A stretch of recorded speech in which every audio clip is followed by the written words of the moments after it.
आत्मवंदन नृताताई अनघाताई, आराधना ध्यान समूहातील सर्व बंधू भगिनींना नमस्कार.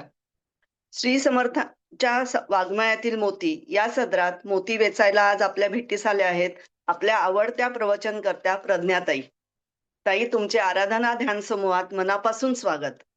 29 तारखेला गुरु परमात्मा परमेशू या सदरात समर्थांचे अवतार श्री ब्रह्मचैतन्य गोंदवलेकर महाराज यांच्याबद्दल ताईंनी अप्रतिम विवेचन केले होते.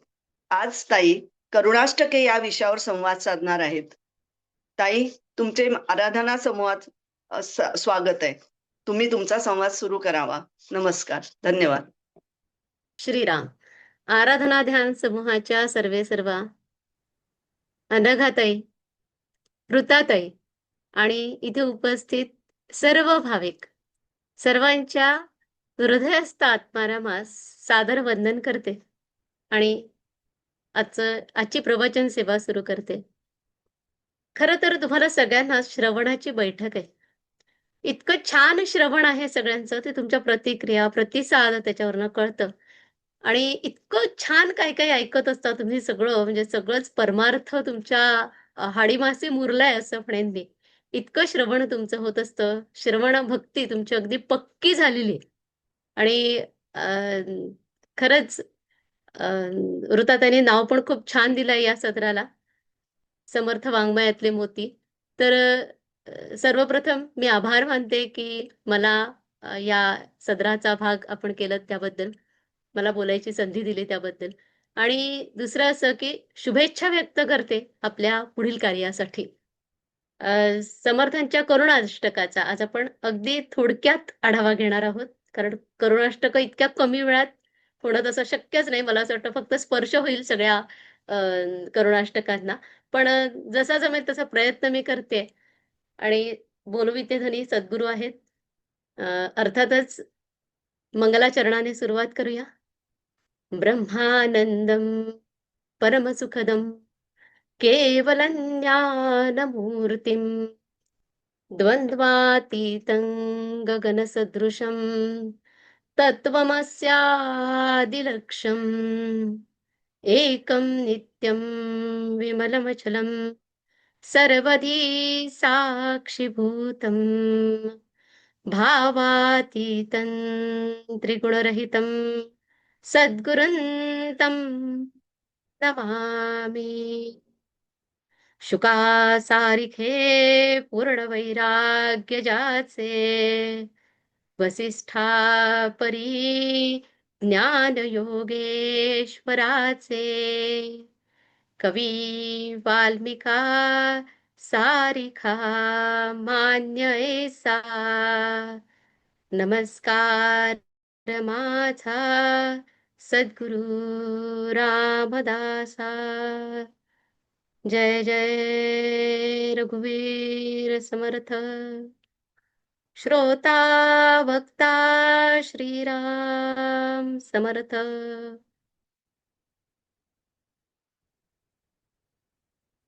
आज समर्थांकडे पहिल्यांदा एक मागणं मागते, कारण ते मागणं मागितल्याशिवाय पुढे मला असं वाटतं जाता येत नाही. मागणं असं आहे की युक्ती नाही, बुद्धी नाही, विद्या नाही विवेकिता, नेणता भक्त मी तुझा, बुद्धी दे रघुनायका. नेटके लिहिता येना, वाचिता चुकतो सदा, अर्थ तो सांगता येना, बुद्धी दे रघुनायका. आता थोडं हायचं वाटतंय की समर्थांकडे मागणं मागितलंय, आता करते खरं मी ते पुढचं सगळं ते करून घेणार आहे. याआधी आपण मारुती अवतार श्री समर्थ आणि त्यांचाच पुढचा अवतार माझे सद्गुरू श्री ब्रह्मचैतन्य गोंदवलेकर महाराज यांच्याविषयी अगदी थोडक्यात जाणून घेतलं. नामस्मरणाचं महत्व पण जाणून घेतलं. हरिपाठात नाही का माऊली म्हणते ना, नाम संकीर्तन साधन पैसोपे. नाम संकीर्तन हे खूप सोपं आहे खरं पाहिलं तर. काय आहे, सदा येता जाता उठत बसता कार्य करिता, सदा देता घेता वदनी वदता ग्रास गिळिता, घरी दारी शय्ये वरी अति सुखाचे अवसरी, समस्तांची लज्जा त्याजुनी भगवत चिंतन करी. खरं आधी ते रती सुखाचे अवसरी होतं, पण आम्ही जरा सोयीनी अतिसुखाची अवसरी केलं. कारण अ, म्हणजे बोलताना हे जास्त योग्य वाटतं म्हणून. पण हे जे आहे नामस्मरणाचं महत्त्व, हे हरिपाठात पण सांगितलंय. सगळ्या संतांनी एकमुखाने नामसंकीर्तन साधन सांगितलंय. पण हे जेवढं सोपं वाटतं ना, तेवढंच ते अवघड आहे. कारण कुठलीही गोष्ट आपला अनुभव असेल, की एखादी गोष्ट आपल्याला खूप सोपी वाटते. पण नेमकी तीच गोष्ट खूप अवघड असते सांगायला किंवा आचरणात आणायला. आता करुणाष्टकं जी समर्थांनी लिहिली, ती ह्याच्याकरताच लिहिली, की सामान्य लोकांपर्यंत हा परमार्थ पोहोचायला हवा. कारण आपण आताच बघितलं, मला असं वाटतं ज्योत्स्नाताईंनी, माननीय ज्योत्स्नाताईंनी खूप छान ज्योत्स्नाताईंनी सांगितलं, की आत्माराम त्यांनी घेतला आणि आत्माराम सांगताना त्या म्हणाल्या, की आत्माराम हा संत वाङ्मयाचा मुकुटमणी आहे आणि ते अगदी खरं आहे. आत्माराम हा मुकुटमणी आहे. कारण हे आत्माराम म्हणा, दासबोध म्हणा, मी दासबोध म्हणजे 21 समासी दासबोध म्हणते. कारण आत्ताचा दासबोध आम्हाला समर्थांनी खूप सोपा करून दिलाय नंतरचा.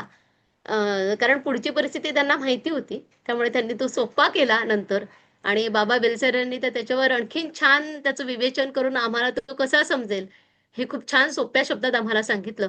पण मूळ जो दासबोध आहे, जो 21 समासी दासबोध आहे, तो आहे साधक आणि सिद्ध लक्षणं सांगणारा. आता साधक आणि सिद्ध बापरे! खूप पुढच्या पायऱ्या आहेत ह्या सगळ्या.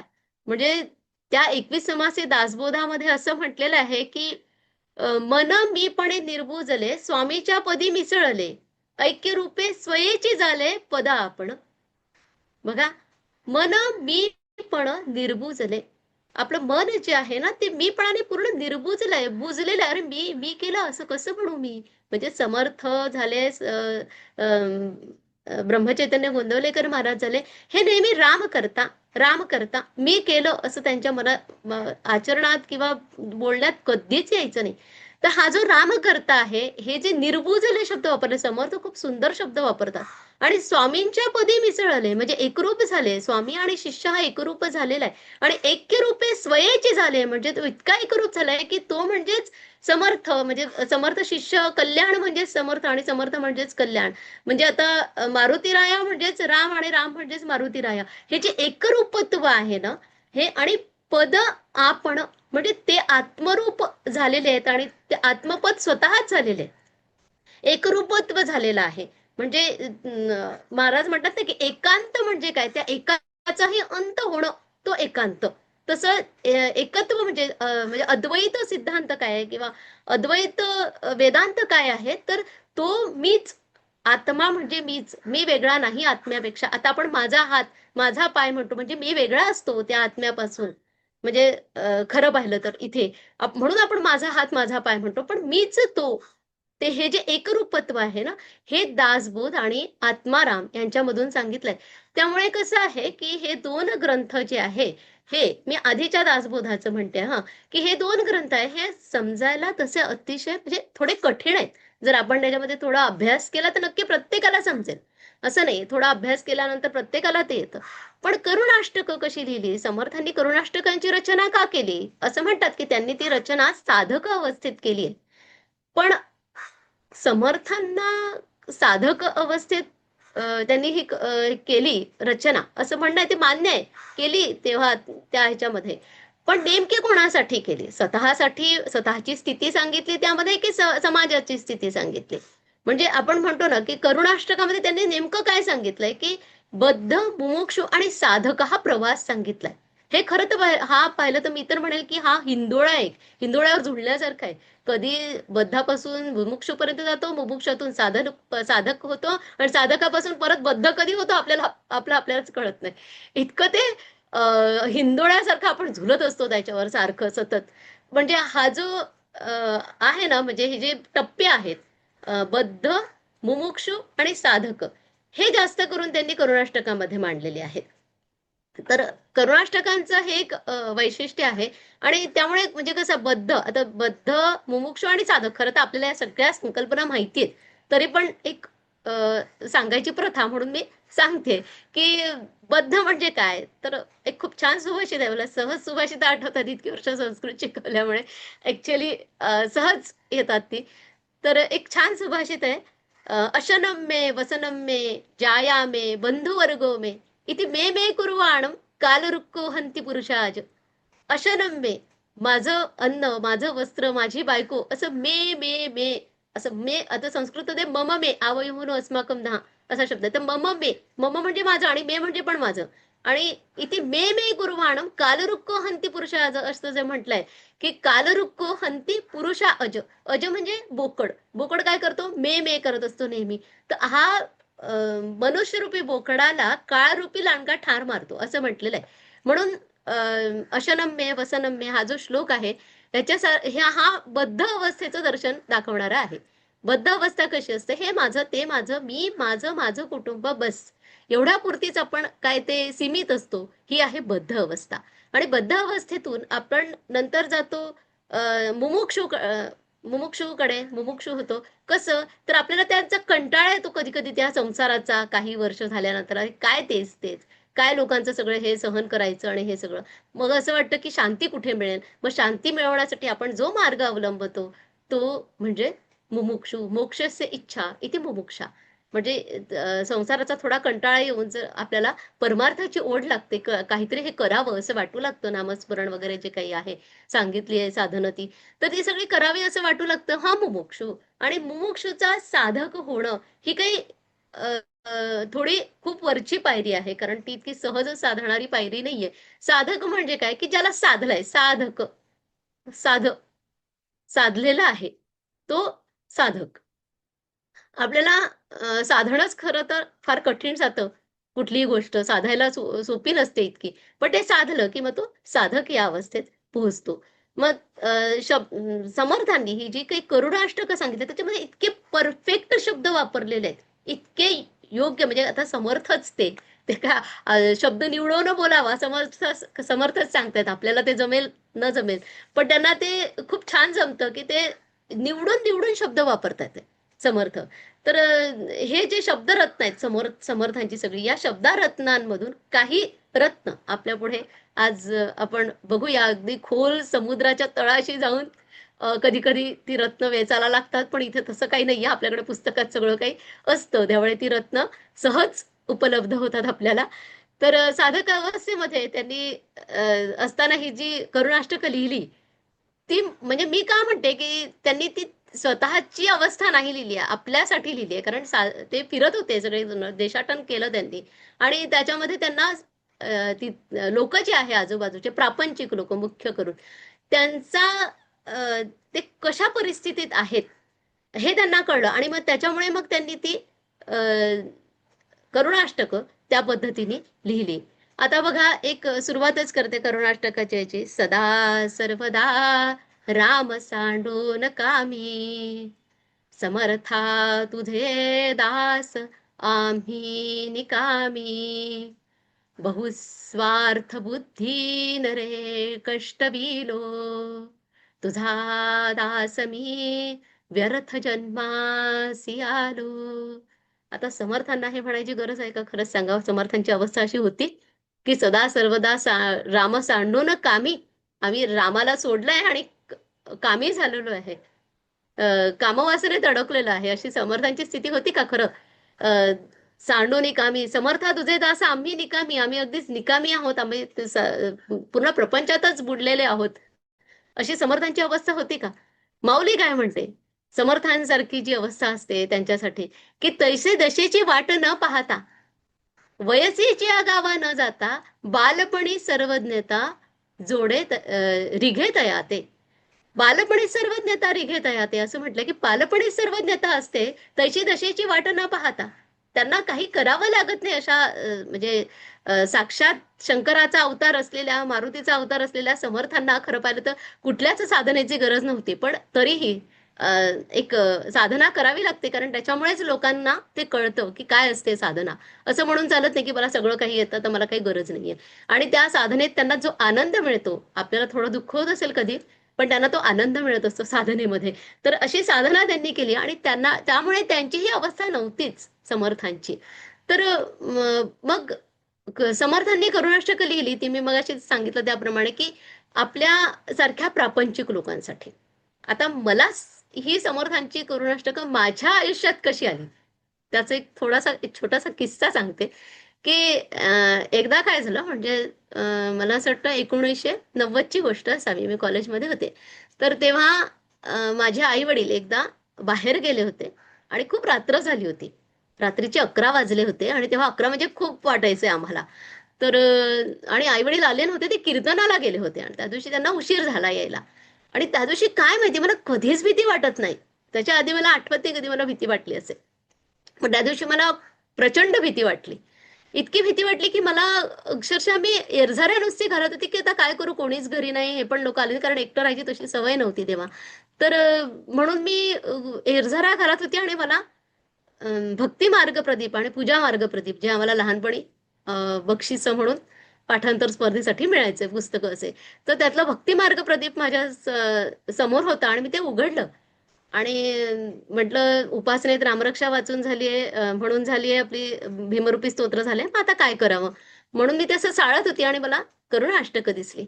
मी करुणाष्टक वाचायला सुरुवात केली. अनुदिन अनुतापे तापलो राम राया परमदिन दयाळा नीरसी मोहमाया अचपळ मन माझे नावरे आवरिता तुझ विणशिण होतो धावरे धावाता.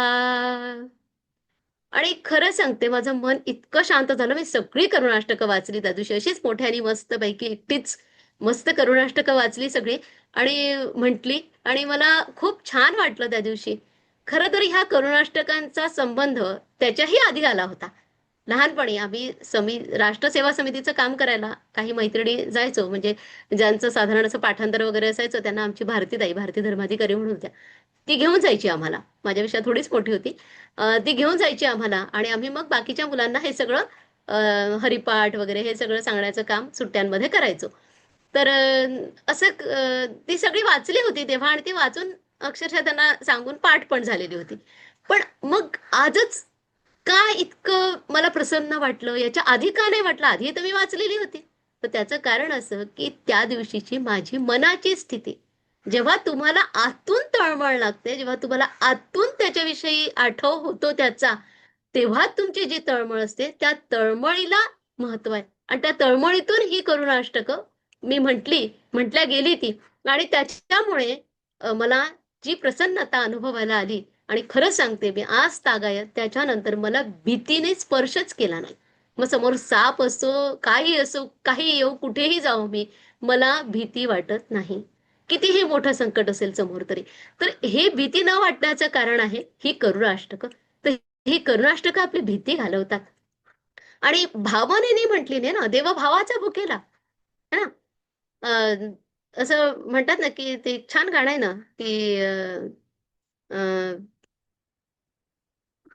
देव अशानं भेटायचा नाही र देव बाजारचा भाजीपाला नाही र मनी नाही भाव म्हणे देवा मला पाव देव अशानं भेटायचं नाही नाही र मग ते भावे ही विद्यते देव हा तस्मात भाव हे कारण भावामध्येच देव आहे ना देव दुसरा कुठे आहे तुम्ही मनापासून आत्माराम आपण का म्हणतो आत्माराम त्या आपल्या आतच आहे तो बसलेला फक्त आपण त्याला म्हणजे महाराज म्हणतात तसं की हनुमंतानी त्याचा आत्माराम जागा केला म्हणजे त्याने तो फुलवला आपल्या भक्तीने तुम्ही तो विझवून टाकता वासनेने. तर असा हा आत्माराम आपल्या आतच आहे आणि त्यासाठी आपल्याला आधी करुणाष्टकांचा म्हणजे करुणाष्टकांची आपल्याला काच धरणं भाग आहे. तर असंच त्यानंतर म्हणजे ही करुणाष्टकं लग्न झाल्यानंतर खरं त्यानंतर म्हणजे लग्नाच्या आधी की जो माझा परिपाठ सुरू झाला करुणाष्टकांचा की रोज संध्याकाळी त्या वाराचं करुणाष्टक म्हणायचं. म्हणजे सुरुवात अनुदिन अनुतापेपासून करायची त्या वाराचं करुणाष्टक म्हणायचं आणि त्यानंतर गुरुपादुकाष्टक म्हणायचं. हे माझं रोजच्या उपासनेत ही उपासना सुरू झाली. पण त्यानंतर लग्न झालं तेव्हा मात्र आमच्या घरी तसं वातावरण नव्हतं. त्यामुळे म्हणजे आध्यात्मिक वातावरण असं फारसं नव्हतं. अजिबात नव्हतं असं मी म्हणणार नाही. फारसं नव्हतं. त्यामुळे मग मला ती जी उपासनेची माझी सवय होती ती सुटली. तर उपासनेची सवय सुटली. पण मग मी काय करायचंय, की मी स्वयंपाक करता करता ही सगळी करुणाष्टकं म्हणायची. म्हणजे कधी कोणी नसेल तर मोठ्याने म्हणायची, कोणी असेल तर मनातल्या मनात म्हणायची. असं करत माझा मात्र आपलं अनुसंधान चाललेलं होतं. आणि त्यानंतर महाराजांचा अनुग्रह झाल्यानंतर मग उपासना रोज सुरू झाली.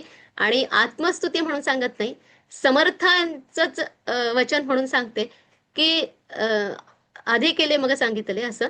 तर ही उपासना आज आमच्या घरी अनुग्रहानंतर रोज होते. आणि त्यामध्ये रोज करुणाष्टकं म्हटली जातात. आणि मुलं पण उपासनेला बसतात. आणि करुणाष्टकं आमच्या घरी आता रोज म्हटल्या जातात. तर रोज ही उपासना आमच्या घरी होते. आणि त्यामुळे खरं तर याच्या मागे एक छान कारण आहे. ते म्हणजे जो सगुण आहे, म्हणजे पण आणि अनेक लीला आपल्याला दाखवतो. खरं तर निर्जीव आहे, पण सगुण लीला दाखवतो. असं ते जे एक इन्स्ट्रुमेंट आहे त्याचं नाव आहे टीव्ही. ते आमच्या घरी नाहीये. त्याच्यामुळे हे आम्हाला सहज साध्य होतं. नाहीतर काय होतं, की त्यातच बराचसा वेळ जातो. म्हणजे आताच काही महिन्यांपूर्वी म्हणा, वर्षांपूर्वी म्हणा, मी एकदा असंच बाहेर गावी गेले आणि एकाने म्हणजे ओळखीचे होते आमच्या. त्यांनी मला खूप आग्रहाने घरी बोलवलं, की येऊन जा. आणि त्यांचा आग्रह, त्यांचं अगत्य, मी घरी गेले त्यांच्या, की एवढ्याने म्हणजे. आणि तसंही जवळ-जवळ घर म्हटल्यानंतर जाणं भाग पडतं. तर मी त्यांच्या घरी गेली. त्यांच्या घरी विचारपूस केली त्यांनी थोडी. आणि थोड्या वेळाने त्यांच्या मालिकेची वेळ झाली. त्यामुळे त्यांनी आपला टीव्ही सुरू केला. मला अवघडल्यासारखं झालं. म्हटलं तर मी काय करू? आणि बरं 2 मिनिटात त्यांची तंद्री लागली त्या मालिकेमध्ये. मला असं वाटतं नामस्मरणाची तंद्री अशी लागली तर किती छान होईल असं. तर त्यांची मालिकेत तंद्री लागली आणि थोड्या वेळी मला काय करावं काही सुचेना. मग नंतर मी अं, मला एकदम समर्थांचं करुणाष्टक आठवलं. प्रसंग वेळ तर्केना सुचेना दीर्घ सूचना मैत्र की राखिता येना बुद्धी दे रघुनायका. प्रसंग वेळ तर्केना काय करावं काही कळत नव्हतं. उठून जावं असं वाटलं, पटकन उठून जावं आता इथून, की काय आहे, जवळच घर होतं नंडेचं. म्हटलं जावं उठून. पण म्हटलं त्यांना वाईट वाटेल. आणि जर मी म्हटलं की मला जायचंय तर ह्यांची तंद्री भंग होईल बघण्याची. तर म्हणजे मी असं ते कोणाच्यावर टीका म्हणून सांगत नाही. मला समर्थांचं अष्टक कसं आठवलं ते सांगते, की सुचेना दीर्घ सूचना. आता ही मालिका केव्हा संपते याची सूचना मला कशी मिळेल? त्याच्यामुळे सुचेना दीर्घ सूचना मैत्र की राखीता येईना. आणि आता उठून गेलं तर मैत्री म्हणजे संबंध वाईट होतील असं. मैत्र की राखीता येईना मग बुद्धी दे रघुनायका. असं रघुनायकाला बुद्धी मागितली. एक गंमत म्हणून सांगते हे सगळं मी. तर असं कोणावर टीका मुळीच म्हणजे आवडतच नाही. ते त्याच्यासाठी सांगत पण नाहीये. आणि असाच सहज प्रसंग सांगते. तर त्याच्यानंतर त्यांच्या नातवानी आतून आवाज दिला, की "आजी जेवण तयार आहे." मग त्या म्हणाल्या, की "थोडं खाऊन जा." म्हटलं, "नाही, जवळच नणंदेचं घर आहे. मला तिथे गेल्या नाही तर त्या रागवतील."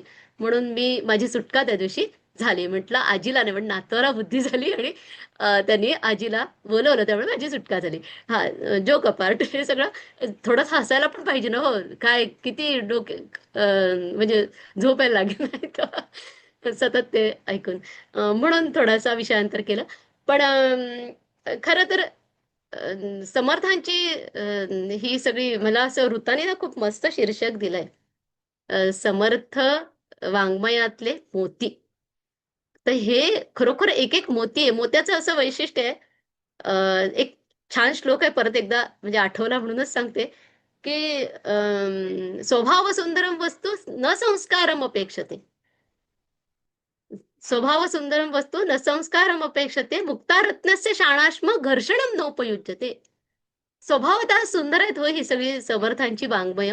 त्यांना आपण म्हणजे मोत्यासारखीच आहेत ती खूप सुंदर. म्हणून म्हटलं ऋताने खूप छान नाव दिलंय. मोत्यासारखीच आहे, की मुक्तारत्नस्य शाणाश्म घर्षणम नोपयुज्यते. त्याला न घासावं लागत त्या शहाणेवर, न त्याला तापवावं लागत, न त्याला काही करावं लागत. ते मुळातच सुंदर असतं. तशा समर्थांचे सगळे वाङ्मय आहे ना, ते मुळातच सुंदर आहे. आम्ही काय करतोय, तर आम्ही फक्त त्याची जीवनाशी सांगड घालतोय. सांगड घालायचं काम समर्थांनी सांगितलंय, तर त्यांच्या आज्ञेने हे चालू आहे असं म्हणायला हरकत नाही. तर बघा आपलं असं छान सुभाषित आहे, माझं आवडतंय. सुभाषित नाही आपलं एक करुणाष्टक असं. जळत हृदय माझे जन्मकोट्यानुकोटी मजवरी करुणेचा राघवा पुरलोटी. तळमळ निववीरे राम कारुण्य सिंधू. षडरिपुकुळ माझे तोडियाचा समंधू. किती समर्थांनी एकदम मर्मावर बोट ठेवलंय. जळत हृदय माझे जन्म कोट्यानुकोटी. कितीतरी जन्म घेतले आपण, 84 लक्ष योनीतून फिरून आलो. पुनरपि जननम पुनरपि मरणम पुनरपि जननी जठरे शयनम. चाललंय आपलं, येतोय जातोय. जळत हृदय माझे जन्म कोट्यानुकोटी. मजवरी करुणेचा राघवा पुरलोटी. अरे मला साधी थोडीशी करुणा नकोय रे तुझी, मला पूर हवाय करुणेचा राघवा पुरलोटी. तळमळ निववीरे राम कारुण्य सिंधू. षडरिपुकुळ माझे तोड याचा संबंधू. हे माझं शरीर षडरिपुकुळ म्हणजे कुळ आहे. कुळ शब्द वापरलाय समर्थांनी. काय वेचक शब्द वापरले की हे सगळं घर होऊन बसलंय. कुळच आहे माझ्या या 6 शत्रूंचं, षडरिपूंचं. काम क्रोध लोभ मद मोह मत्सर या सगळ्या रिपूंचं, या शत्रूंचं घर आहे माझा हा देह म्हणजे. तर तू माझ्यावर करुणेचा सागर म्हणतात तुला, तर तशी करुणा माझ्यावर पण तू कर आणि मला ह्याच्यातून, ह्या षडरिपूंच्या जाळ्यातून मला मुक्त कर. तोड याचा संबंध, याचा संबंध तोडून टाक माझा या षडरिपूंचा. पण नुसतं पाठ करून आणि म्हणून काही होतं का? खरं आपल्या डोकं बघितलं तर कळतं की अरे नुसतंच पाठांतर चाललंय, त्याचं आचरण कधी होणार. मी मलाच बोलते, हा माझ्यासाठी बोलते. तर हा बद्ध मुमुक्षू आणि साधक हा जो प्रवास असतो हा सापशिडी सारखा आहे. वरून खाली खालून वर चाललेला असतो. जे थोडंसं काही संघर्ष निर्माण झाला आयुष्यात की असं वाटतं ह्याची फळ ममता आपाला, ह्याची काय फळ ममता आपाला असं म्हणून परत आपण खाली येतो. परत नाही वाटतं की नाही करावं, साधन केलं तर त्याचा आनंद मिळतो, सज्जन संगती मिळाली, हे सगळं ऐकलं की परत आपल्याला असं वाटतं की नाही नाही आपण करायला हवं हे सगळं. असं करत करत हा सगळा प्रवास आपला चाललेला असतो. खरंच आहे, किती केद हे त्यागिले तूज लागी. पुढे जाहले संगतीचे विभागी. देह दुःख होताची वेगे पळालो. तुझा दास मी व्यर्थ जन्मासी आलो. किती की देह त्यागिले तुझ लागी. पुढे जाहले संगतीचे विभागी. नंतर सोहम म्हणतो आधी जन्माला यायच्या आधी की अरे तू मला माणसाच्या जन्माला घातलंस ना, तर मी मी तुला विसरणार नाही रे. तू मला फक्त एकदा माणसाचा जन्म दे, बाकी कुठल्या जन्मात घालू नकोस. एवढ्या 84 लक्ष योनीपैकी माणसाच्या जन्मात घाल. तोच जन्म असा आहे की जिथे आपण मोक्षाकडे जाण्याचा मार्ग आपल्याला मिळतो. तू मला माणसाचा जन्म दे असं आधी त्याच्याशी कबूल करून येतो. आणि तेव्हा त्याला सांगतो की सोहम तूच तर मी आहेस, मग मला तुझा एक अंश म्हणून जन्माला घाल. आणि त्याच्या नंतर जन्माला आल्यानंतर टॅहा टॅहा करत रडतो. ते टॅहा टॅहा म्हणजे कोहम कोहमच असतं. कोहम कोहम, मी कोण आहे मी कोण आहे. आणि शेवटी तो कोहम आपल्या काही पाठ पुरावा सोडत नाही. तर असं हे आपलं सगळं चाललेलं असतं. नंतर जन्माला किती के देह त्यागिले तुझ लागे. पुढे जाहले संगतीचे विभागी. देह दुःख होताची वेगळे पळालो. मग देह दुःख होतं कसं होतं? कारण संगत वाईट लोकांची धरली, प्रापंचिक लोकांची धरली, एक एक व्यसनं लागली. त्यामुळे मग देहाचं दुःख उद्भवलं. देहाचं दुःख उद्भवलं. देह दुःख ते वेगे पळालो म्हटलंय. म्हणजे ते वेगे पळालो म्हणजे काय, ते दुःखातच आपला अंत होतो. अंती अंते मतीसा गती असं म्हटलंय ना. ते अंत्यमती होतच नाही समर्थांची. आठवतच नाही नामस्मरण, आठवतच नाही. कारण दुःखातच आपला अंत होऊन जातो. मग स्मरण कधी करणार? आणि अंत्यमतीसा गती म्हटल्यानंतर शेवटी ज्याचं स्मरण होतं ती परत गती मिळते. मग परत जन्म, परत ते चक्र, परत हे सगळं सुरू होतं. आता मग असं वाटतं की मनी वासना भक्ती तुझी करावी. कृपाळू पडे राघवे पुरवावी. वसावे मज अंतरी नाम घेता. रघुनायका मागणे हेची आता. मनी वासना भक्ती तुझी करावी. आता वासना पलटली हळूहळू. आणि तुझी भक्ती करावी अशी वासना मनामध्ये निर्माण झाली. मनी वासना भक्ती तुझी करावी, कृपाळूपणे राघवे पुरवावी, वसावे मज अंतरी नाम घेता. आतापर्यंत नुसतंच नामस्मरण चालू होतं, मनात विचार भलतेच, इकडे तोंडाने नाम चालू आहे, हातात माळ फिरते, मनात भलतेच विचार फिरतायत. असं सगळीकडे भ्रमण, अख्खं भारत भ्रमण होतं त्या माळ करत असताना. इकडे हातात माळ फिरत असते, इकडे आपण भारत भ्रमण करत असतो, कुठे कुठे जाऊन येतो. तर हे सगळं जे आहे ते मनी वासना भक्ती तुझी करावी, कृपाळूपणे राघवे पुरावे, वसावे मज अंतरी नाम घेता. नंतर असं वाटतं की माझ्या अंतरात तू वास कर, अशी त्याला प्रार्थना केली जाते. वसावे मज अंतरी नाम घेता, रघुनायका मागणे हेचे आता. हेच मागणं आहे रे तुला, की माझ्या अंतरात तू वास कर जेव्हा मी नामस्मरण करत असेल तेव्हा. इतर विचार माझ्या मनात येऊच देऊ नकोस, अशी एक प्रार्थना केल्या जाते.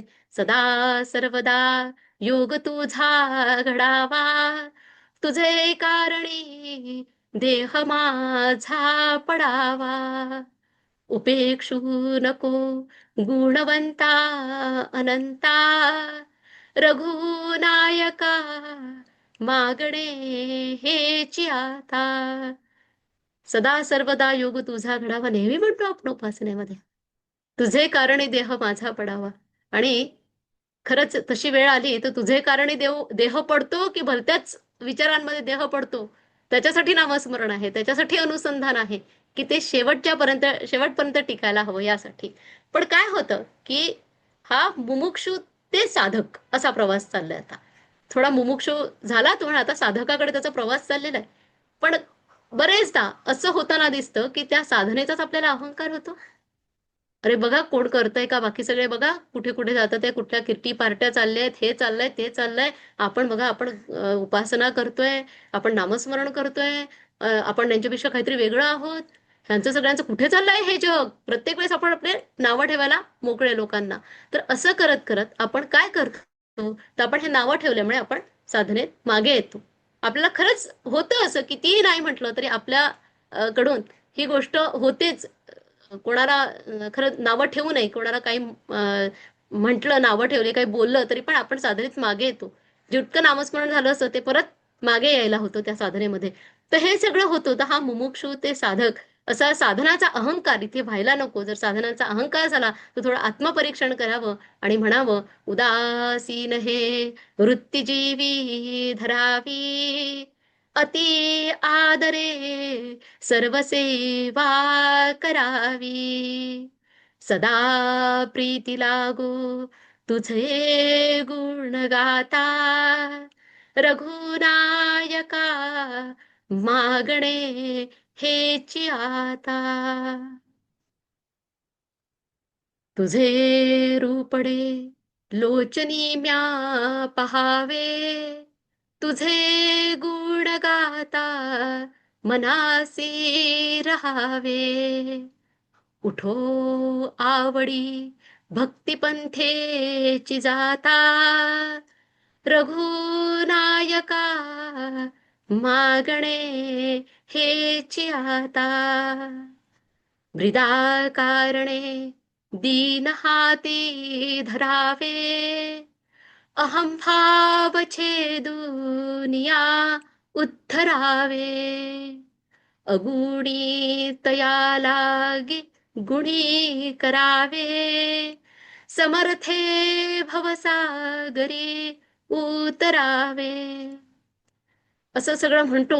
उदासीन हे वृत्ती जीवी धरावी. उदासीन, उद म्हणजे वर आणि आसीन असं धातू आहे, असं म्हणजे असणे, वर असणे. वर म्हणजे काय, आपण उदासीनचा अर्थ खूप चुकीचा घेतो, की उदासीन म्हणजे आपल्याला असं वाटतं की सगळ्याच्यातून लक्ष म्हणजे अगदी डिप्रेस ज्याला आपण इंग्लिशमध्ये म्हणतो, तर डिप्रेशन नाही. उदासीनता म्हणजे समर्थांच्या भाषेत उदासीनता म्हणजे बाकीच्या जे लोक प्रपंचात आहेत त्या प्रपंचाच्या थोडी वरची अवस्था. म्हणजे उद म्हणजे वर आणि असं म्हणजे असणे, वर असणे. म्हणजे प्रापंचिक लोक जे करतात ते न करता आपण त्यांच्यापेक्षा थोडंसं वर जाऊन परमात्म्याकडे आपली दृष्टी वळणे, याच्यासाठी उद आसीन असा शब्द वापरलाय. तर हा उदासीन काळ आहे, कारण त्याची ओढ लागलेली आहे. आपण साधक अवस्थेमध्ये प्रवेश केलेला आहे. त्याच्यामुळे कुठेतरी असं मनात येतं की नाही, थोडा वेळ आपल्या ह्यामध्ये जायला पाहिजे. हे नको मला, ह्या प्रपंचातल्या गोष्टी आता नको. हे किती साड्या घेणार घेऊन घेऊन. किती भांडी जमवून जमवून, अरे काय करता एवढ्या भांड्या आणि साड्यांचं होतं काय, शेवटी सगळं इथेच ठेवून द्यायला लागतं. तर ही जी आसक्ती आहे ना, ही कमी होणं म्हणजे उदासीनता. तर पण असं होतं की ब्रिदा कारणे दीन हाती धरावे, म्हणे दास भक्तासी रे उद्धरावे, सुटे ब्रिदा आम्हास सांडूनी जाता. तू जर आम्हाला सोडून गेलास, आम्ही कसे असो रे, आम्ही असेच आहोत, आम्हाला माहितीये की आम्ही नाही साधकाच्या म्हणजे मुमुक्ष आणि साधकाच्या वर आम्ही नाही जाऊ शकत. आम्ही असे आहोत. करुणा भाकावी त्याच्याकडे की आहे, मी असा आहे बाबा, मी अशी आहे. पण मला ब्रिदा कारणे दीन हाती धरावे, तुम्हाला तुझं वचन आहे ना की मी माझ्या भक्ताला सोडणार नाही. मग ते वचन पाळण्याकरता तरी तू मला सोडू नकोस. ब्रिदा कारणे दीन हाती धरावे, अहम भाव छेदून या उद्धरावे, अगुणी तया लागे गुणी करावे. मला तू काहीतरी गुण असे दे. मी अगुणी आहे, अवगुणी आहे, माहिती आहे मला, पण तुझा दास म्हणवतो ना, मग त्याची लाज तुलाच. त्याच्यामुळे तू माझ्याकडे नजर वळव, माझ्याकडे बघ, कारण तुझे असंख्य भक्त आहे. असंख्यात ते भक्त होऊन गेले, तिन्ही साधनांचे बहु कष्ट केले, नवे कार्य करता भूमिभार झालो. माहितीये मला, मी भूमिभार आहे, काही कार्य माझ्याकडून होत नाहीये. पण तरीही तू मला सोडू नकोस. कारण कसं असतं ना संसारामध्ये, बघा तुम्ही, देई नाव पूर्वी नाव कोणी, उगेची जनहासती, विसरू पडतो पोटी, बुद्धी दे रघुनायका. खरं सांगा, आपण कोणाला काही देऊ शकतो, काही पुरवू शकतो? पण आपली वृत्ती कशी असते बघा, आपण एखाद्याचं थोडंसं काही कमी जास्त असलं की लगेच म्हणतो, मग काय, घर कधी होणार तुमचं? आता होत आहे ना, वाट बघा. तुम्हाला नाही ना त्याचं काही, थांबा. ओ, ती सून तुमची बाहेर निघून गेली म्हणे, कधी येणार ती परत?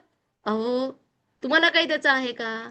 तुम्हाला ती सांगून गेली का, किंवा तुम्ही तिला समजावणार आहात का की बाबा सासरी नांद म्हणून? नाही ना. मग हे ह्या उठाठेवी कशाला हव्यात?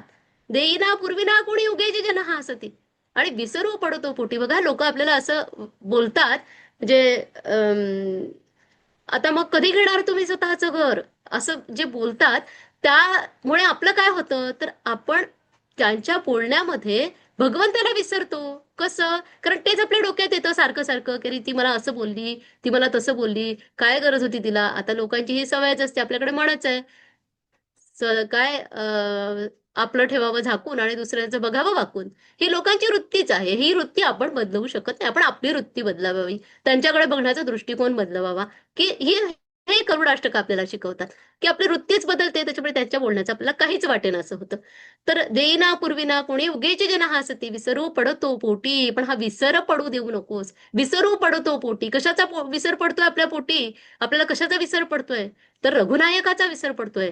म्हणून विसरू पडतो पोटी, बुद्धी दे रघुनायका. असं समर्थांकडे सारखं सारखं मागायला लागतं, तेव्हा कुठे थोडंसं मिळतं. कारण हे मागणं आहे ना आपलं, संपतच नाही कधी. आणि आपण एकदा मागून त्याच्यावर म्हणजे त्याच्यावर काही आचरण करत नाही, म्हणून सारखं सारखं मागायला लागतं. तर असं बघा, विसर आपल्याला, आपण म्हणतो की आपल्याला विसर पडतो भगवंताचा. पण द्रौपदीलाही पडला होता की हो. द्रौपदीची गोष्ट आपल्याला सगळ्यांना माहितीये की भर सभेत तिला जेव्हा केसांना धरून खेचून आणलं आणि तिची अवहेलना केली, तेव्हा जेव्हा पदराला हात घातला, तेव्हा तिने पहिले धर्माकडे बघितलं, हा माझं रक्षण करेल. त्यानंतर त्यांनी भीष्म पितामहांकडे बघितलं, हे माझं रक्षण करतील. धर्माकडे बघितलं, त्यांनी खाली मान घातली. भीष्म पितामहांकडे बघितलं, त्यांनी खाली मान घातली. मग तेव्हा द्रौपदीला वाटलं, अरे आता आपलं कोणीच नाही, म्हणून तिने अगदी कळकळून, अगदी अनन्यतेने श्रीकृष्णाला हाक मारली आणि तो आला. त्यांनी तिला वस्त्र पुरवली आणि तिचं रक्षण केलं. हे सगळ्यांना आपल्याला माहिती आहे. तरीही सुद्धा आपण, हा पण हे कशासाठी आहे, तर आपल्याला सांगण्यासाठी आहे की बाबा, तुझं कोणी नाहीये या जगात. तुझं कोण असेल ना, ते तुझे सद्गुरू. आई तरी एका जन्माची सोबती आहे, सद्गुरू जन्मोजन्माची सोबती आहे. म्हणजे आपलं खरं पाहिलं तर कोणीच नसतं, हे सगळे संगतीचे विभागी असतात आपल्या सोबत आलेले. आपण विभागल्या गेलेलो आहे, संगत कुठेतरी आपली त्यांची आहे, म्हणून हे संगतीचे विभागी आहेत. आपल्या सोबत कोणी नाहीये खरं पाहिलं तर. आपला म्हणजे सद्गुरू किंवा परमात्मा हेच आपल्यासाठी सगळ्यात महत्वाचं आहे, हे आपल्याला कळत नाही. आता नंतर तिला जेव्हा कृष्ण भेटला, तेव्हा ती त्याला म्हणाली की अरे तू आधीच का नाही धावून आलास माझ्या रक्षणासाठी? तेव्हा तो म्हणाला तिला की अगं, तू मला कुठे हाक मारलीस? तुला वाटलं की तुझा पती तुझं रक्षण करेल, भीष्म पितामह तुझं रक्षण करतील? तू सगळ्यांची आस धरलेली होती आणि मला यायला जागाच नव्हती. तू जेव्हा मला हाक मारली तेव्हा मी धावून आलो. म्हणजे काय? तर आपण त्याला हाक मारली तरच तो आपल्या याला धावून येईल.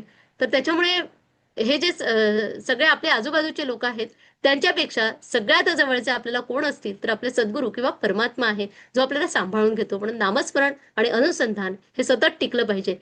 कारण रामदास म्हणवतो ना आपण, त्यांचे रामदास म्हणवतो आपण, रामाचे दास म्हणवतो.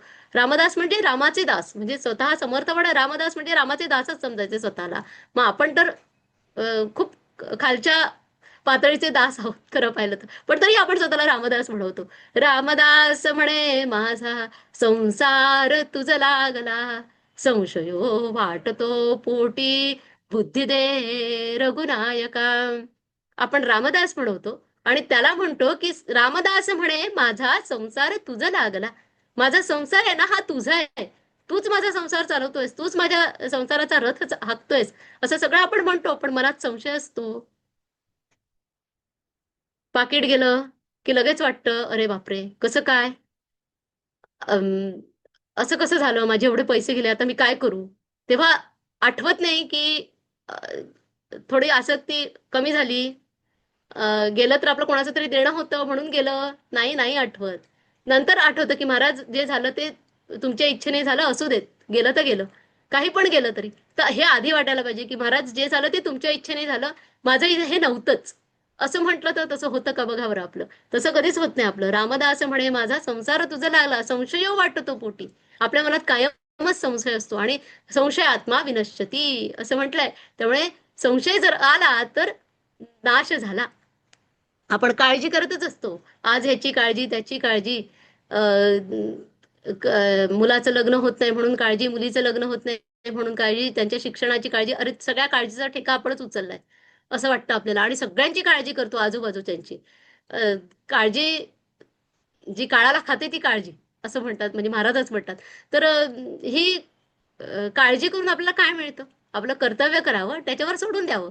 पण हे वाटतं तितकं सोपं खरंच नसतं. कधी कधी संसाराचा उबग आपल्याला येतो, उदासीन वृत्ती आपली होते, आणि आपण त्याला म्हणतो की कृपाळूपणे भेट रे राम राया, वियोगे तुझ्या सर्व व्याकुळ खाया, जना माझी लौकी कहाही न सुटे, उदासीन हा काळ कोठे न कंठे. सगळ्यात असेल तर ते जना माझी लौकिक हाही न सुटे. लौकिक काही सुटत नाही. प्रसिद्धी परांमुख आपल्याला होता येत नाही. असं वाटत असतं की आपल्याला लोकांनी चांगलं म्हणावं, कधीच वाईट म्हणू नये. असं उलट वाईट म्हटलं तर आपण म्हणजे चांगलं म्हणू किंवा वाईट म्हणू, खरं तर कशातच फरक पडायला नको.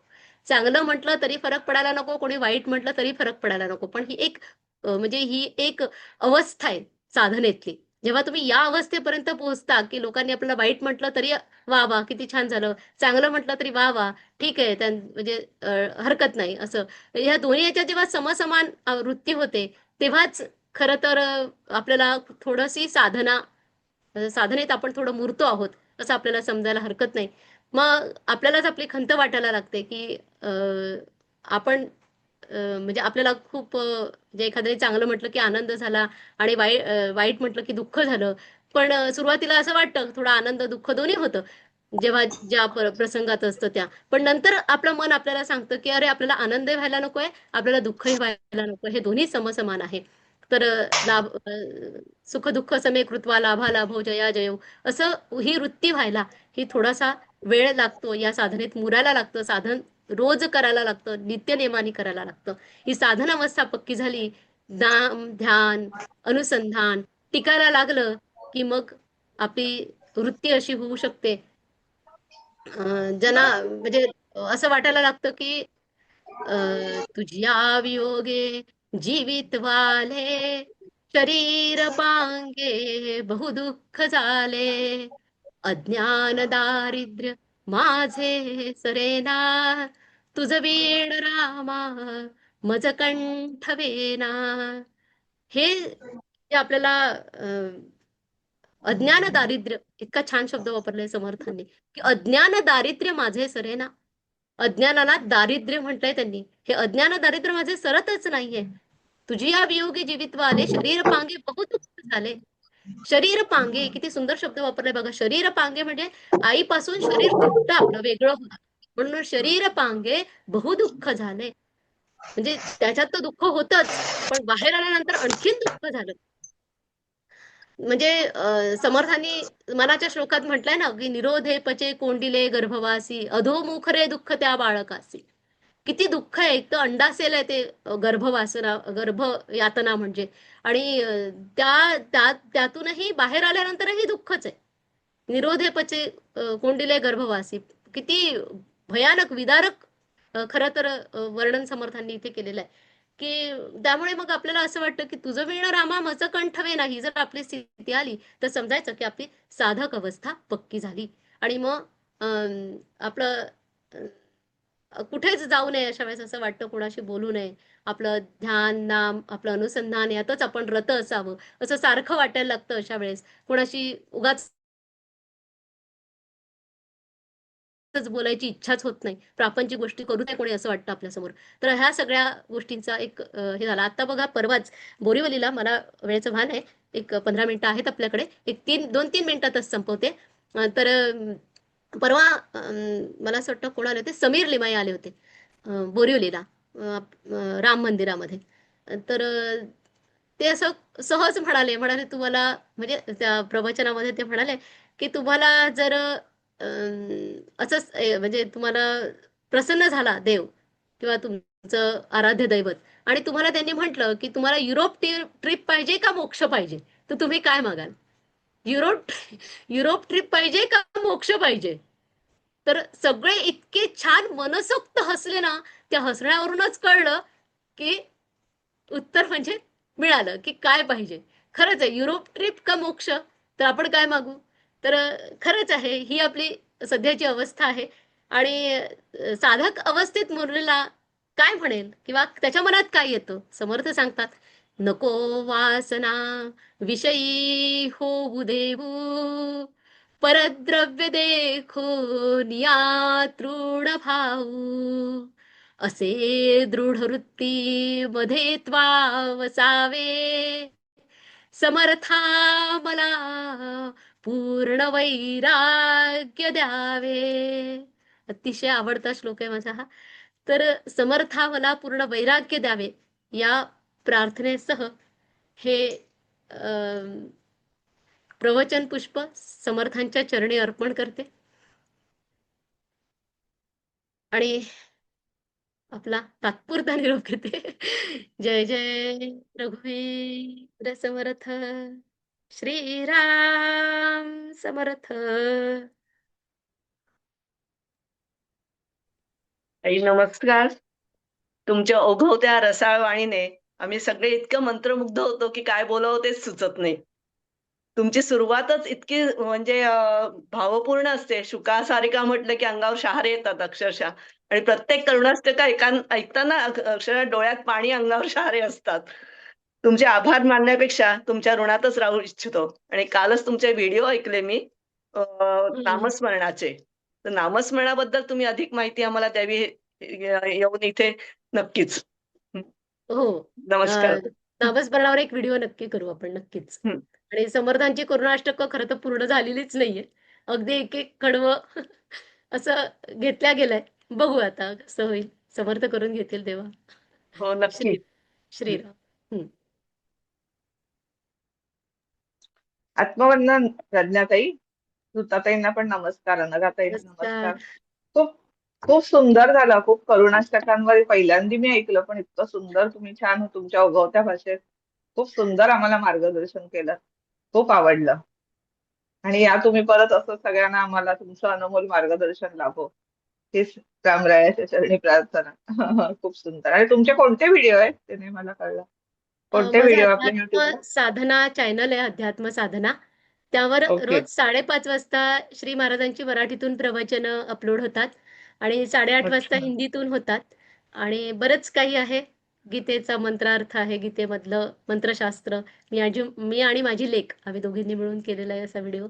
असं बरंच काही अच्छा. आहे. आणि सगळ्याची अच्छा. प्लेलिस्ट पण आहे, म्हणजे प्लेलिस्ट आहे. ओके. तुम्ही ज्या महिन्याची प्रवचनं तुम्हाला ऐकायची असतात त्या महिन्याची प्लेलिस्ट काढायची आणि ती प्रवचनं तुम्ही जानेवारीपासून अच्छा. आहे. जानेवारी, फेब्रुवारीची एक प्लेलिस्ट बनवलेली आहे. सगळ्या प्लेलिस्ट ओके. बघा, त्यातनं तुम्हाला जे ऐकायचं असेल तुम्ही ऐकू शकता. ओके. ओके. खूप छान. हां. अध्यात्म साधना का ना?